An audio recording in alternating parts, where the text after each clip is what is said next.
Bonjour, je suis Mégane Chénelon, sexothérapeute et fondatrice de l'Amour Sacré. Aujourd'hui, on va parler sexualité, les inégalités entre les hommes et les femmes. Vous l'aurez compris, bonjour à tous. Nous allons parler d'un sujet un peu particulier en ce vendredi 8 mars, journée internationale des droits de la femme. Donc on va parler inégalité, mais en termes de sexualité avec la sexothérapeute. Merci de nous recevoir. L'Amour Sacré, connu sur les réseaux sociaux, Instagram, Oui. Facebook. Alors, moins Facebook, mais plutôt Instagram, où vous Oui. donnez plein de conseils. Mais Exactement. en attendant, on va découvrir un peu plus votre métier. C'est quoi une sexothérapeute? Donc, une sexothérapeute va agir sur les problèmes qui concernent la sexualité, qui sont mentaux ou psychologiques, c'est-à-dire que ce sont des causes qu'on ne peut pas saisir, qu'un sexologue, justement, ne peut pas régler. Donc, le sexologue va agir sur tout ce qui est mécanique, et tandis que le sexothérapeute va faire de la thérapie, donc régler des problématiques sexuelles par la thérapie.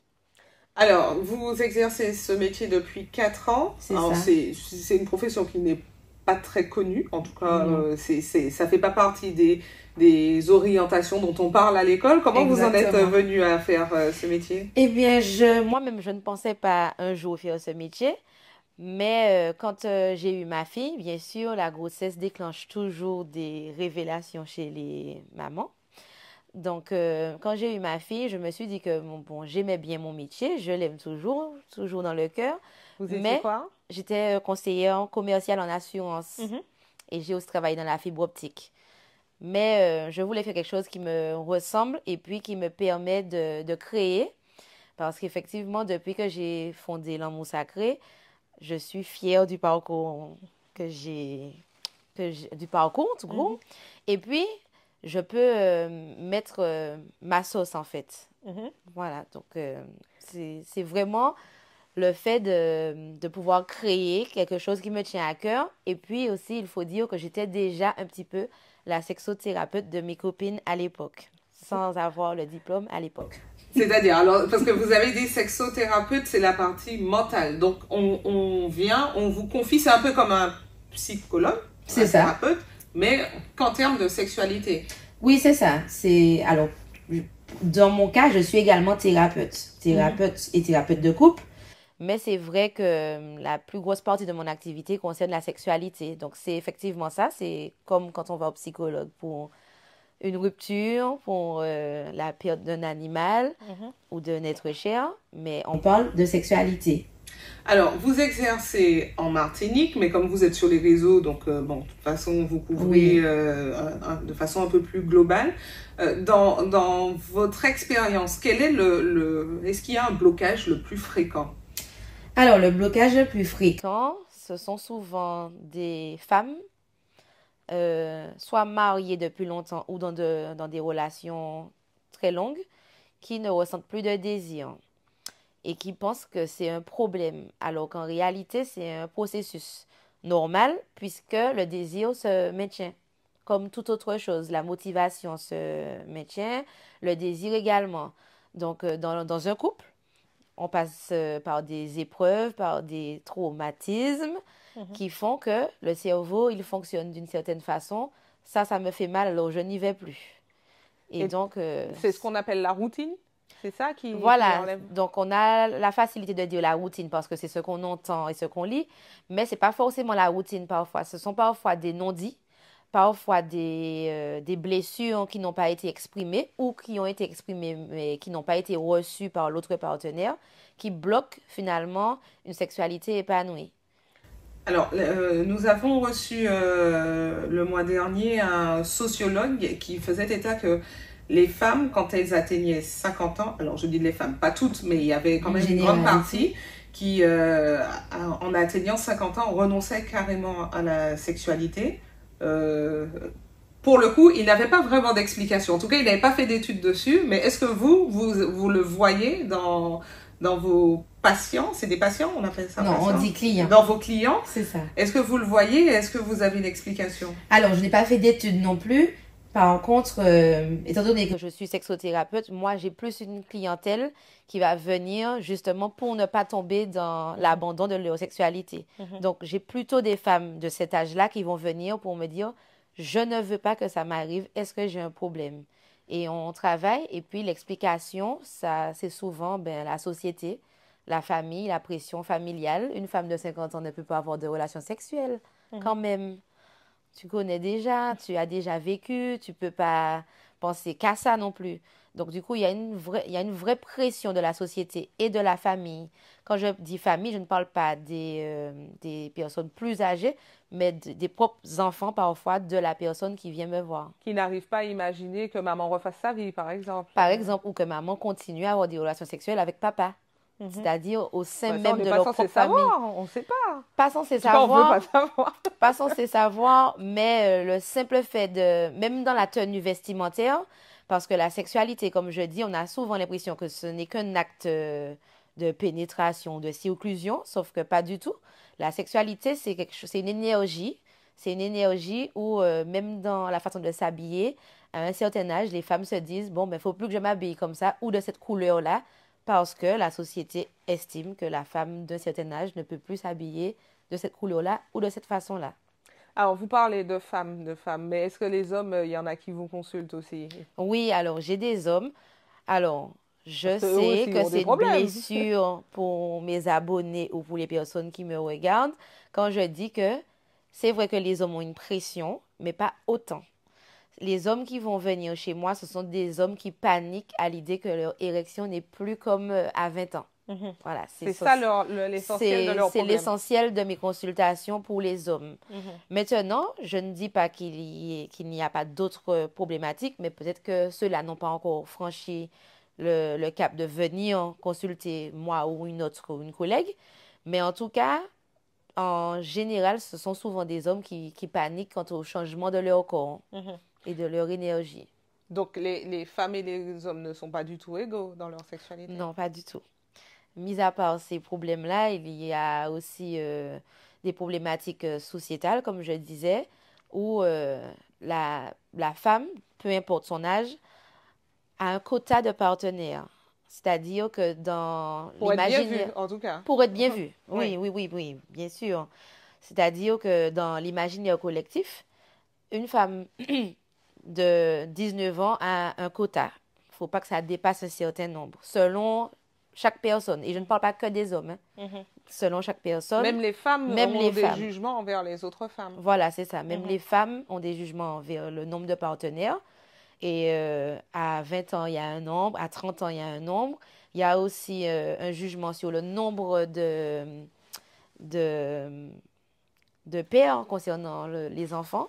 C'est-à-dire que si une femme a eu 3 pères différents pour ses enfants, c'est qu'il y a un problème, c'est que c'est une femme facile. Il passe à Tchébé en homme.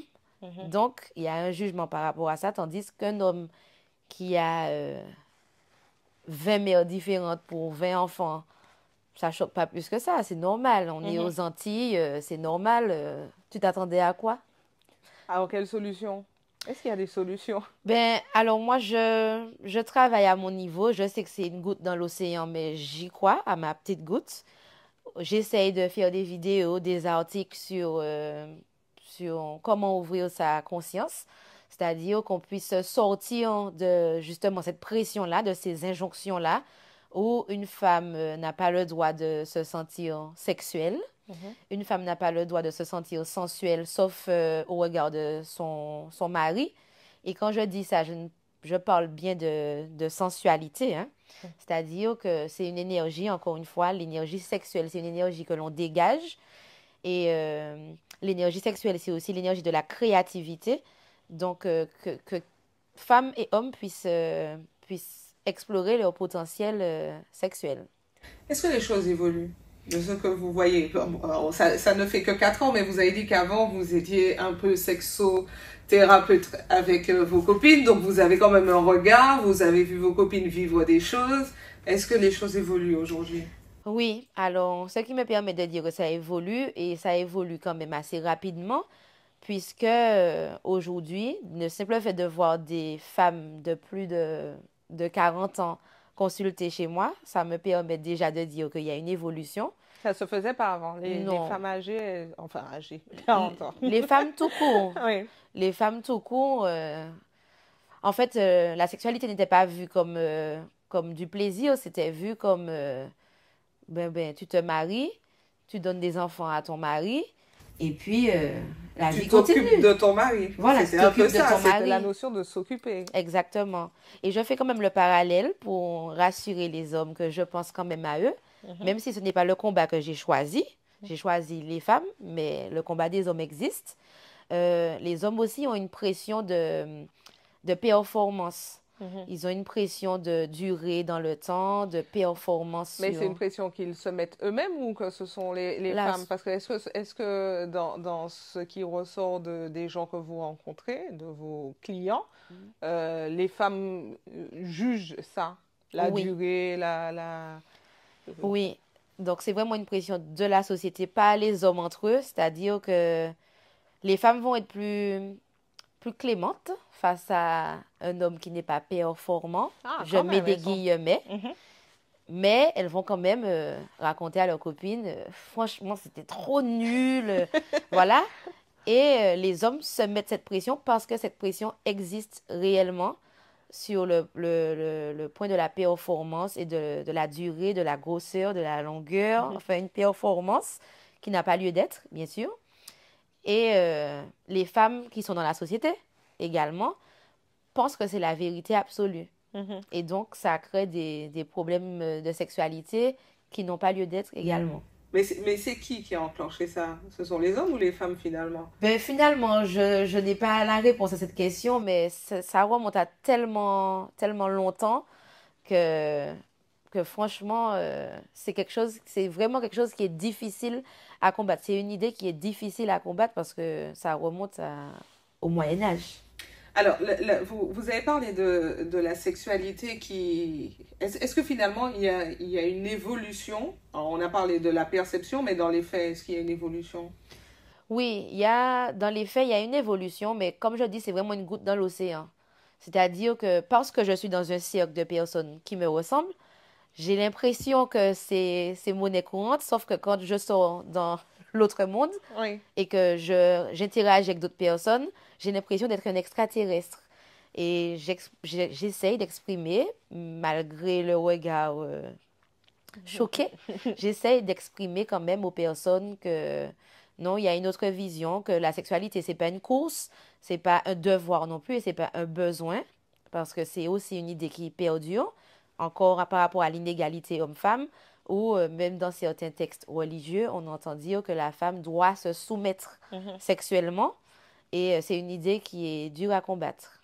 Il y a également la notion de consentement qui évolue aujourd'hui dans nos sociétés, parce que alors on a reçu Nadia Chonville qui est docteur en sociologie sur le sujet, où avant la notion de consentement, on l'abordait de façon très en surface. Oui. Aujourd'hui, on en parle un peu plus. Est-ce que ça met une pression, et peut-être presque heureusement, aux hommes ou pas, cette notion de consentement? Oui, ça met une pression. Et puis, alors, ce que j'observe et ce qui se passe, c'est que aujourd'hui, certains hommes ont tellement peur d'être dans le non-consentement qu'ils n'osent plus. Après, il y a des façons de dompter cette peur. Alors, quelle solution? Il faut qu'on réapprenne tous à vivre ensemble? Oui, c'est ça. C'est exactement ça. Il faut qu'on réapprenne à vivre ensemble. Et surtout, ne pas penser que ça n'existait pas avant. Parce qu'il y a la mentalité du « Ah, il n'y avait pas ça avant, c'est maintenant qu'il y a des dérives. » C'est pas qu'il n'y avait pas ça avant, c'est qu'avant, personne ne connaissait ses droits, personne ne savait que ça existait le consentement ou pas le consentement. Personne ne savait que ça existait le viol dans un mariage. Donc, c'est juste que maintenant, ces choses-là sont mises en lumière. Donc, ça a toujours existé. Et aujourd'hui, on ne peut plus dire qu'on ne sait pas ce qu'est le consentement. Alors, l'autre problématique, c'est l'inégalité au niveau professionnel entre hommes et femmes. Bon, là, les chiffres sont là, il n'y a pas à discuter. Oui, les hommes sont mieux payés que les femmes pour un même poste. Puisqu'on parle de sexualité, il y a la pression de la femme qui vieillit. Oui. Vous, dans ce que vous voyez dans vos patientes, vos clientes, pardon, est-ce qu'il y a une réflexion sur cette représentation de plus je vieillis, moi je pourrais avoir de poste, moi je pourrais évoluer. Est-ce qu'il y a une différence entre les hommes et les femmes sur ce sujet? Oui, bien sûr. Alors, bien sûr, il y a cette pression-là qui existe, qui est différente effectivement pour les hommes. Et même, je vais dire, qui existe pas seulement avec l'âge. C'est-à-dire qu'une femme qui va postuler, ne serait-ce que postuler, va se dire, est-ce que je dis que j'ai un enfant ou est-ce que je cache que j'ai un enfant? Et je trouve ça grave. C'est-à-dire qu'on postule en connaissance de cause, je veux travailler, je veux m'organiser, mais on est dans un stress d'avouer à son futur patron qu'on a un enfant. Ça n'existe pas chez l'homme. Mhm. On demande d'ailleurs rarement aux Oui, hommes c'est est-ce vrai. qu'ils ont un enfant lors d'un entretien. C'est rare, voire inexistant, qu'on pose la question à un homme. Et même par rapport aux règles, les règles par exemple, euh, c'est quelque chose qui pose problème pour les recruteurs. Mhm. Oui, mais comment vous êtes par rapport à vos règles? J'ai une cliente qui m'a quand même dit que lors d'un entretien, on lui a demandé dans quel état elle est pendant ses règles. Mhm. Et j'ai trouvé ça choquant et C'était très une intrusif. anticipation du congé menstruel, ça devait être Exactement. ça. Ok. C'était une anticipation de est-ce qu'elle va prendre des arrêts maladie parce qu'elle a mal au ventre, par exemple. Mhm. Et donc, il n'y a pas ces problématiques-là pour les hommes. Alors, vous parlez de sexualité d'une manière générale de façon très ouverte. Vous avez sur vos réseaux sociaux, sur Instagram, le site L'amour sacré, Avec un cas. avec un K, puisqu'on parle en créole. Exact. La vision, hein, qu'est-ce que les gens ils vous disent? Parce que parler de sexualité de façon ouverte, en général, quand c'est un homme, ça a l'air plutôt courant. Et puis là, vous êtes une femme, vous êtes jeune, vous êtes dynamique. Qu'est-ce que les gens ils vous disent sur les réseaux? Alors, je le dis honnêtement, c'est parce qu'il y a la passion que je ne me laisse pas abattre par certains commentaires, mais j'ai des femmes et des hommes qui me disent que c'est parce que je veux allumer, que je me permets de mettre ce genre de choses sur les réseaux. J'ai aussi régulièrement des messages privés d'associations religieuses qui me demandent Ah oui? de me tourner vers le Seigneur. Et en fait, plus je vois ça, plus je me dis qu'il y a un problème. Parce que je ne parle pas non plus de choses extraordinaires. Je parle de faits concrets basés sur des études Mhm. qui prouvent qu'il y a des comportements qui sont toxiques pour soi-même. Et religion et sexualité ne sont pas incompatibles en plus. Ce n'est pas incompatible. Alors, finalement, le résumé de toute cette interview, c'est que nous sommes très loin d'être égaux, Exactement. mais ça change quand même. Ça tend à changer, c'est-à-dire que on a fait un pas, on a fait un pas en avant et puis là, on attend que les changements arrivent, mais c'est en train de se passer. Et il y a plusieurs... Plusieurs générations, donc on va rappeler, hein, parce qu'on a déjà fait, on va faire une émission dessus prochainement.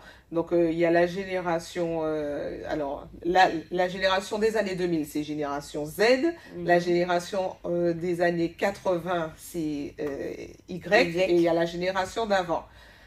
Vous, quand vous voyez, vous avez des gens plutôt de la génération Z. Est-ce que la génération Z, vous avez un regard particulier sur eux? C'est-à-dire la génération 2000 qui visiblement a un tout autre regard sur la sexualité et beaucoup plus de tolérance. Alors justement, c'est ce que j'observe parce que je fais également des interventions en collège et lycée et je réalise que par rapport à ma propre époque, cette génération-là est plus éclairée. C'est-à-dire qu'on pense qu'il y a plus de dérives parce qu'il y a plus de réseaux sociaux. Mais quand j'entends certains jeunes parler, je me dis qu'à mon époque, il n'y avait pas ce genre de comportement. Et je pense particulièrement à la virginité chez les jeunes filles.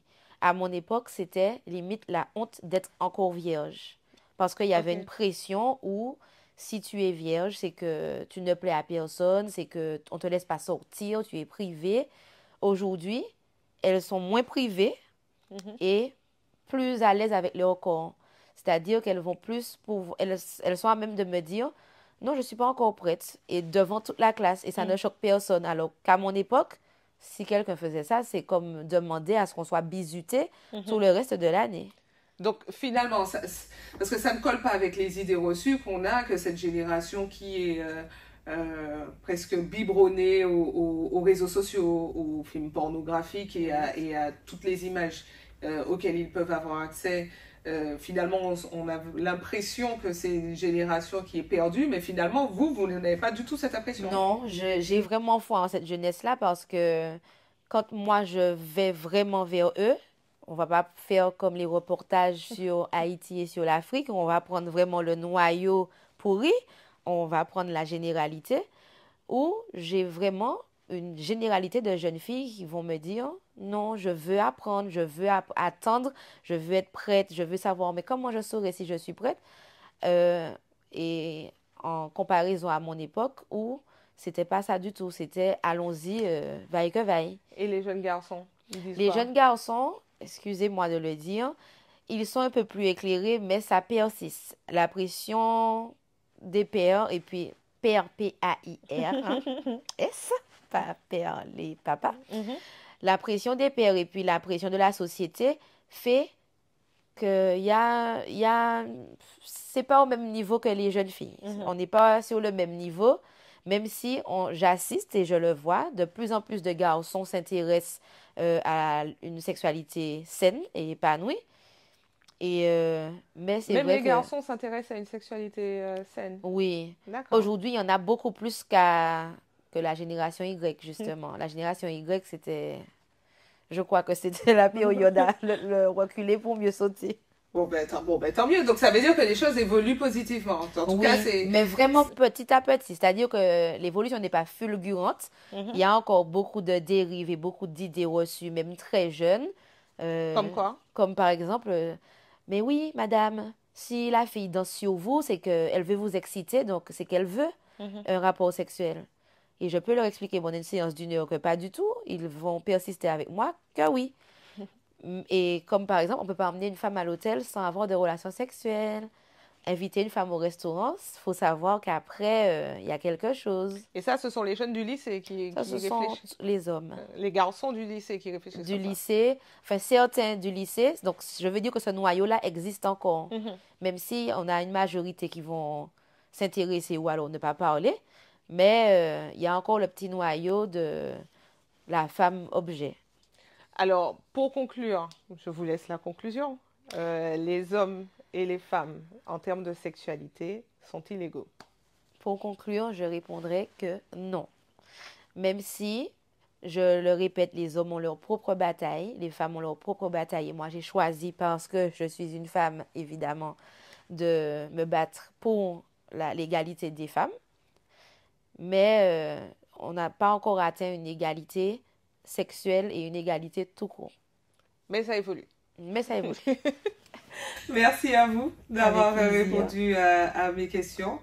Et quant à vous, je vous remercie d'être toujours aussi fidèle à Créole Influence. Prochain rendez-vous vendredi prochain, 13h.